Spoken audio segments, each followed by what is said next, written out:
Now, the four schools of Tibetan Buddhism is a very common and popular description of Buddhism in Tibet and of trying to organize the different systems. But you really have to understand where it originates from and what it's trying to do. And the concept of the four schools of Tibet comes out of the 17th century, and it was done for political purposes. Now, what it's talking about isn't necessarily political, but this structure of the four schools is political, and it comes out of the Ganden Podrang, the government of the fifth Dalai Lama. And the actual translation of the Tibetan from the text that this occurs in is referring to the four schools and the Bun religion. And this has often led to people in the 20th century thinking that there's actually five schools of Tibet, and it's the four Nyingma, Sakya, Kagyu, Gelug, and Bun, and this is not the case. It very clearly says in the text it's referring to the four schools of Buddhism and the Bun religion as being the main traditions of Tibet. So it's coming out of a kind of a government approach to how to sort of contain and organize the traditions. But it's very important to understand that the Sakya is actually a school, and the Gelug, we can say, is a school, and this all hinges on what's the difference between a tradition and a school. The Sakya is self-administered. They have their own administration. The Gelugpa, to a certain extent, has their own hierarchy. They have their own administration.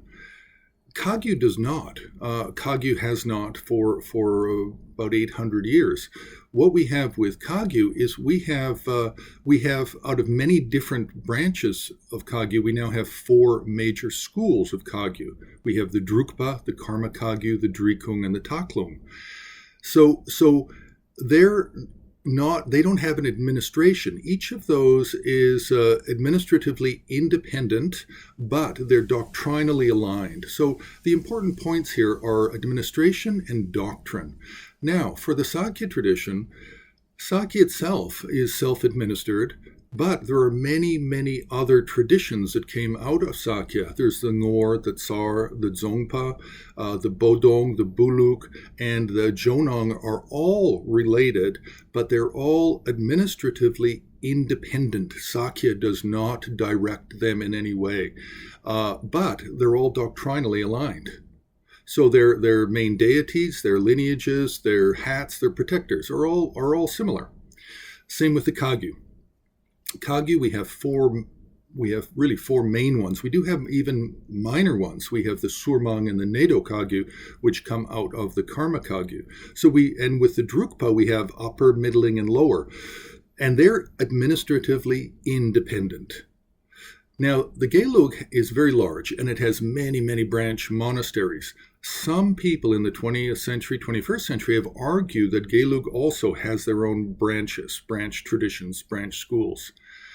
The Nyingma does not have a hierarchy. It is an anarchic system. It doesn't have a central leader. It's many, many, many different traditions.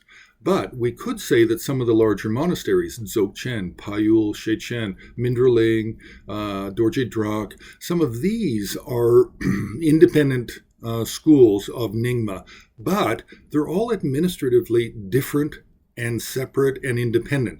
So when we do hear this term, the four schools of Tibetan Buddhism, we really do need a little bit more background to understand that this was originally a political way of organizing the schools and traditions into a neat package, which doesn't necessarily always work when looking at art or studying history.